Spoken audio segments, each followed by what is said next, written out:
Nessa aula vamos tratar aqui do curso de eletromagnetismo, vamos falar sobre as equações de Poisson e de Laplace, a lei de Biot-Savart, lei circuital de Ampère, rotacional e teorema de Stokes, fluxo, densidade de fluxo e potenciais escalar e vetor magnéticos.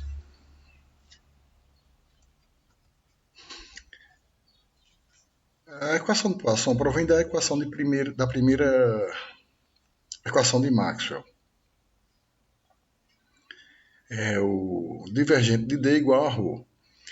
Como nós temos que D é igual a εE, já visto anteriormente na aula 2, e E igual a menos nabla V, ou seja, menos o gradiente de V, então, substituindo D por menos E, que é menos ε nabla V, então nós ficamos com menos ε nabla ponto nabla V igual a ρ.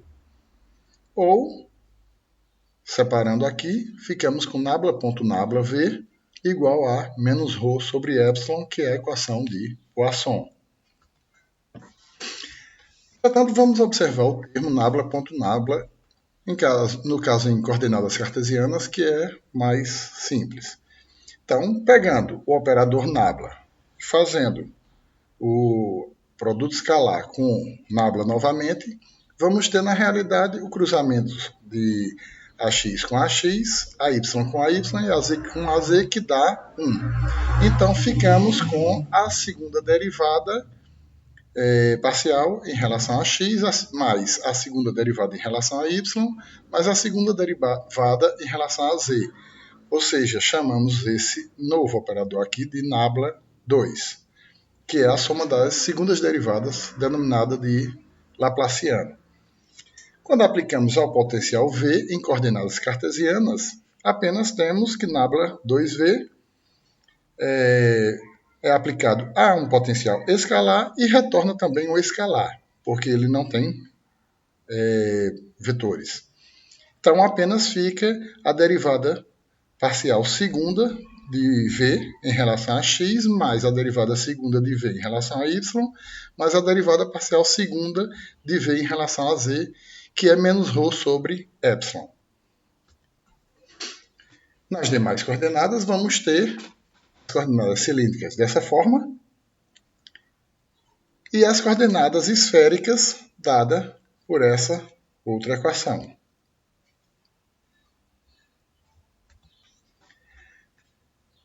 A diferença entre a equação de Poisson e de Laplace é que a equação de Poisson é dada quando há cargas distribuídas numa região.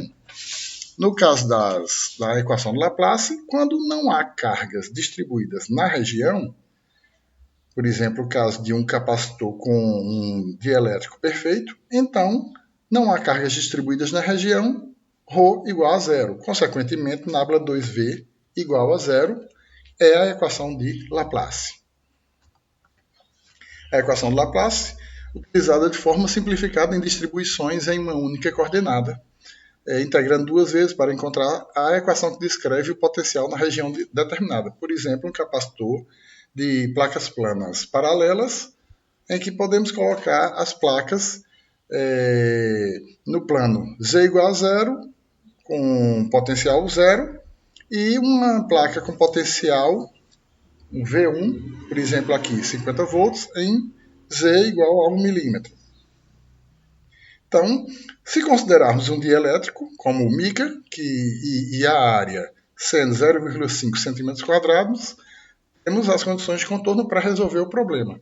Então, como está unicamente numa única coordenada, apenas colocamos a equação do Laplace e, como é uma derivada ordinária, porque V apenas é função de x e y, não é função de x e y, é apenas de z, então podemos fazer a derivada direta.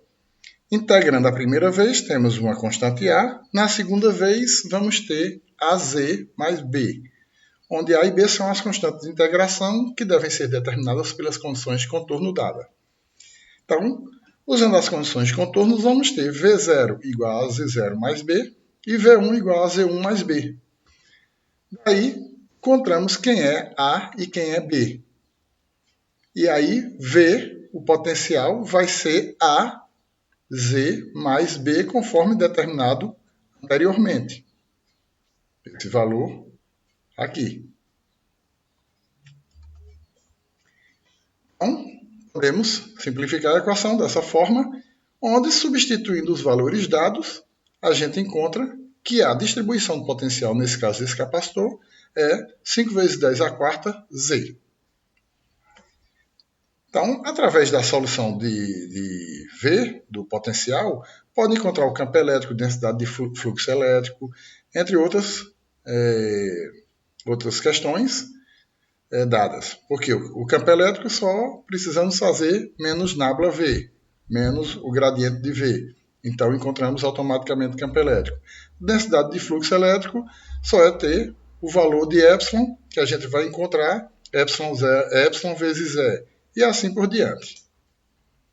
A capacitância, consequentemente, pode se encontrar através de V, Q sobre V, onde podemos encontrar a densidade de cargas superficial, e daí por diante encontramos o valor da capacitância, entre outras questões. Então, a equação de Laplace também pode ser usada em termos de duas coordenadas, porém a solução é um pouco mais complexa, e a equação de Poisson, por exemplo, pode ser usada em casos onde tem cargas distribuídas na região, como o caso de um diodo. Vamos tratar unicamente aqui dos problemas de Laplace, de uma dimensão. Aqui entramos então na parte de campos magnéticos, onde finalizamos com a parte de equação de Laplace e Poisson, a parte dos campos eletrostáticos. Então, no caso dos campos magnéticos, há uma grande similaridade entre os problemas com os campos elétricos e as leis são muito similares. Apresentam grande similaridade de forma que, tendo entendido as leis no campo elétrico, fica mais simples entender o campo magnético. Então, a lei de Biot-Savart estabelece que o campo magnético em um ponto qualquer, produzido por um elemento diferencial de corrente, é proporcional ao seno do ângulo que liga o filamento e a linha que conecta o filamento ao ponto P, inversamente proporcional ao quadrado da distância do elemento diferencial de corrente ao ponto P. A direção do campo é normal ao plano da linha onde passa a corrente I e a linha que liga ao ponto P, tendo a constante de proporcionalidade dado no sistema MKS por 1 sobre 4π. Se um elemento diferencial de corrente, como a gente não pode tirar um pedaço da corrente, a gente tira um pedaço da linha por onde a corrente flui. O ponto P a ser medido está a uma certa distância, e para esse elemento diferencial de corrente, ele vai criar, nessa distância R, um campo que é perpendicular, ou seja, ele atravessa o plano aqui onde está o ponto P. Então, a lei de Biot-Savart, para um elemento diferencial de corrente, fica apenas um diferencial de campo. DH igual a IDL vetorial a R, ou seja, aqui já mostra que o campo é perpendicular ao plano da linha com o vetor AR, dividido por 4π R ao quadrado, ou seja, 1 sobre 4π é a constante de integração. Integrando num circuito fechado, desde que a corrente só existe num circuito fechado, então o campo total H gerado é a integral de linha fechada de IDL vetorial a R sobre 4π R ao quadrado.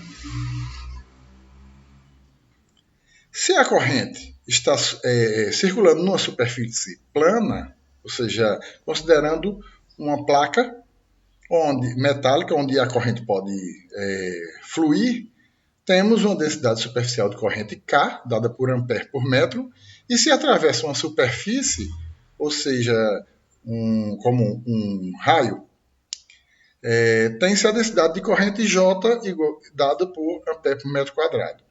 Daí a gente tem as relações IDL igual a K ds, que é igual a J dV. E, consequentemente, temos para IDL o campo gerado dessa forma, para um filamento de corrente.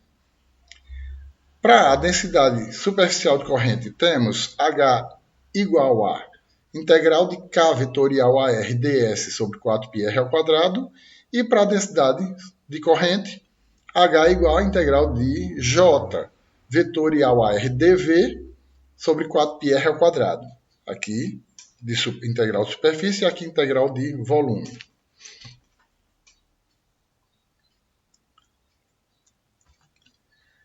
Similar à lei de Gauss para os campos elétricos, a gente pode ver que a lei de Biot-Savart ela tem uma similaridade com a lei de Coulomb, tendo a diferença que na lei de Coulomb, para o campo elétrico, nós usamos o ε0, a permissividade. No caso da lei de Biot-Savart, fica só 1 sobre 4π a constante proporcionalidade.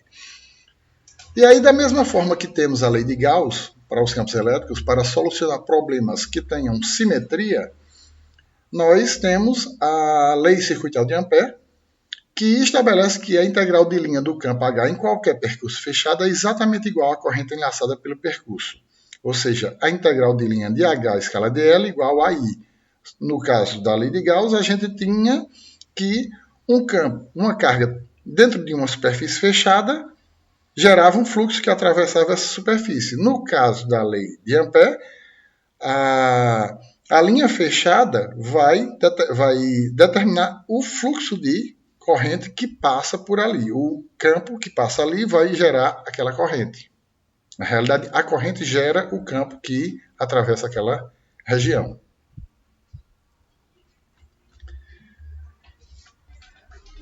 Também como a gente tinha o divergente no caso do campo eletrostático, temos o rotacional no caso do campo magnético e como tinha o teorema da divergência, também temos o teorema de Stokes. O rotacional é uma operação que se aplica a um vetor, resultando em outro vetor que é perpendicular ao primeiro. Sua aplicação aos campos magnéticos permite determinar as densidades de correntes que o geram. Então, matematicamente, temos o rotacional dado por essa equação, que em coordenadas cartesianas é formalizado desse modo. Pode ser, no caso das coordenadas cartesianas, representado pelo determinante dessa equação. E o rotacional também utilizando o operador nabla. Então, temos o rotacional dado por nabla vetorial H.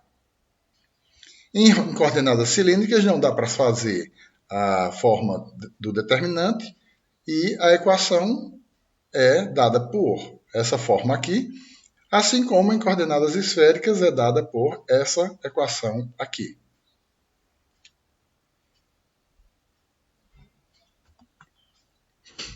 Em todos os casos, o rotacional do campo magnético determina a densidade de corrente que o gera, sendo a segunda equação de Maxwell, ou seja, o rotacional de H é igual a J.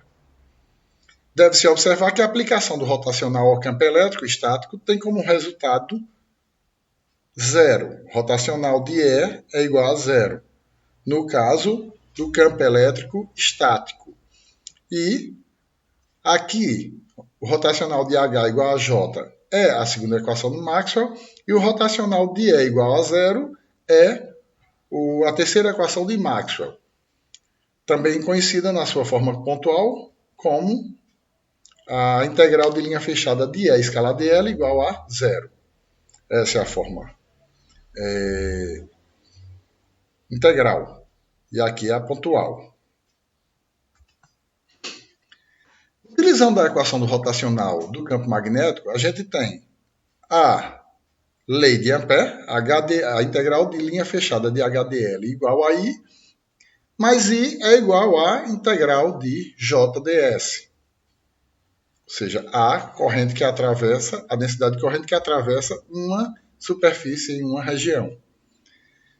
Então, como a gente tem que o rotacional de H igual a J, então a integral de HDL A gente pode simplesmente jogar aqui, já que é igual a J. Então, vai ser igual a integral de superfície aberta do rotacional de H escalar ds.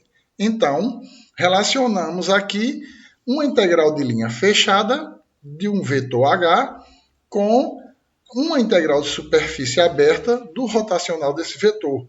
Esse é o teorema de Stokes, como tínhamos o teorema da divergência, que relacionava a integral de superfície fechada com a integral de volume do divergente do vetor.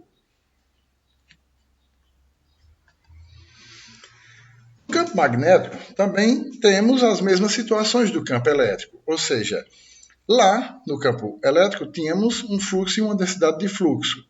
Aqui a gente tem, no caso do campo magnético, a mesma coisa. O campo magnético tem a diferença de que tem um fluxo em linhas fechadas, que é denotado por φ, dado em Weber. A densidade de fluxo é denotada pelo vetor B, dado em Weber por metro quadrado. A relação entre o campo e a densidade de fluxo é a permeabilidade magnética, que é μ0, no caso, para o espaço livre, dado no valor de 4π vezes 10 a menos 7 Henry por metro. Então, B é igual a μ0H. O número total de linhas de fluxo que atravessa uma superfície aberta S de forma normal é a integral de superfície de B escalar ds. Observe que a integral é aberta porque as linhas do fluxo magnético são fechadas. Se fecharmos uma superfície, as linhas entram por um lado e saem pelo outro, então daria zero, que é o caso da lei de Gauss aplicada ao fluxo magnético. Se fecharmos a superfície, as linhas vão entrar num lado e sair pelo outro. Então, no caso, temos que o total de linhas de fluxo passa por uma superfície aberta na forma normal. Isso é visto nessa figura, onde temos uma superfície aberta, as linhas atravessam totalmente a superfície. Quando a superfície é fechada, as linhas entram de um lado e saem do outro. Então, o total de linhas que entram menos o total de linhas que saem, dá zero. Então, aplicando o teorema da divergência, a equação de fluxo na superfície fechada, ou seja, a lei de Gauss, encontra-se a quarta equação de Maxwell para os campos os campos estáticos, que é divergente de B igual a zero. Ou seja, essa é a quarta equação de Maxwell.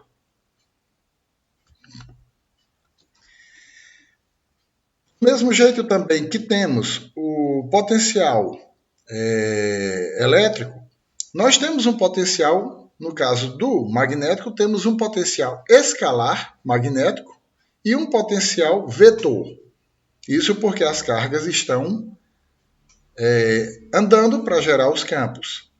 Então, o potencial escalar magnético, dado por Vm, cuja unidade de medida é ampere, ou ampere espira, e o potencial tem uma relação do vetor do potencial com o campo magnético dado por H igual a menos nabla Vm, da mesma forma que tínhamos com o campo elétrico. Ou seja, o campo elétrico era dado por E igual a menos nabla V. No campo magnético temos H igual a menos nabla Vm. Que isso vale para regiões onde J é igual a zero, ou seja, a densidade de corrente é nula, porque satisfaz a condição que o rotacional de H é igual a J, que é igual a o rotacional de menos nabla Vm. E Vm satisfaz a equação de Laplace, pois o divergente de B, que é igual a μ0 divergente de H, é igual a zero, e μ0 divergente de menos nabla Vm igual a zero.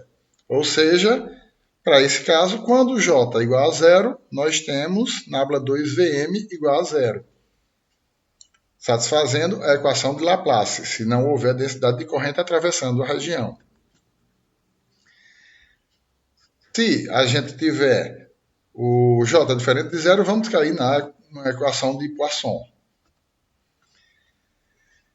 Uma observação a se falar aqui sobre o potencial escalar e vetor magnético é que o potencial escalar magnético não apresenta um único valor em um dado ponto. Ou seja, diferentemente do potencial elétrico, que apresenta um único valor, o potencial escalar magnético em um ponto apresenta um novo valor cada vez que atravessa um percurso fechado e retorna ao mesmo ponto. É uma das comprovações que o campo magnético é não conservativo. Observe que, quando temos um circuito fechado onde há uma carga, você está numa equipotencial. No entanto, no caso do campo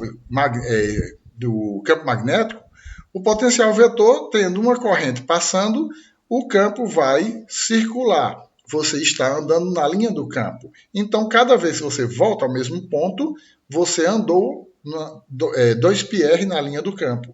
Então, seu potencial ou aumenta ou diminui de acordo com que você está caminhando. Lembrar que na equipotencial você está andando a 90 graus da linha do campo.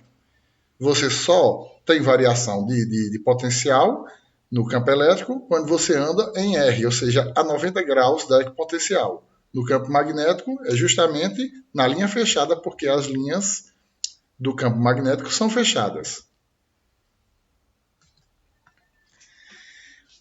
O potencial vetor magnético é dado por A, pelo vetor A, dado em Weber por metro, de tal forma que ele satisfaz essa condição, B igual ao rotacional de A.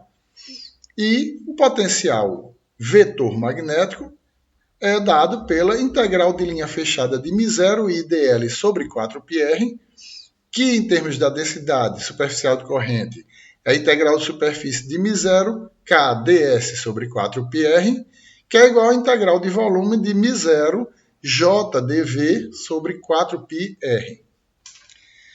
Fazendo H, ou seja, o campo magnético igual a B sobre μ0.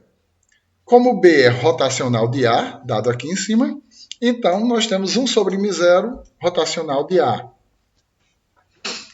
Sendo o rotacional de H igual a J, que é igual a 1 sobre μ0 rotacional do rotacional de A, porque 1 sobre μ0 rotacional de A é H, como vimos aqui anteriormente. Então, por meio dessa identidade vetorial, que o rotacional do rotacional de um vetor é identicamente o gradiente do divergente desse vetor menos o laplaciano desse vetor, então encontra-se em coordenadas cartesianas que nabla 2A vai ser igual a nabla 2, a componente do vetor A na direção AX, nabla 2 da componente AY na direção AY, mais nabla 2A da componente AZ na direção AZ, que é o laplaciano de um vetor. Quando aplicado ao potencial vetor magnético, nós encontramos as equações de Poisson para o campo magnético. Nabla 2AX igual a menos μ0 JX, nabla 2AY igual a menos μ0 JY e nabla 2AZ igual a menos μ0 JZ. Com isso finalizamos essa terceira aula.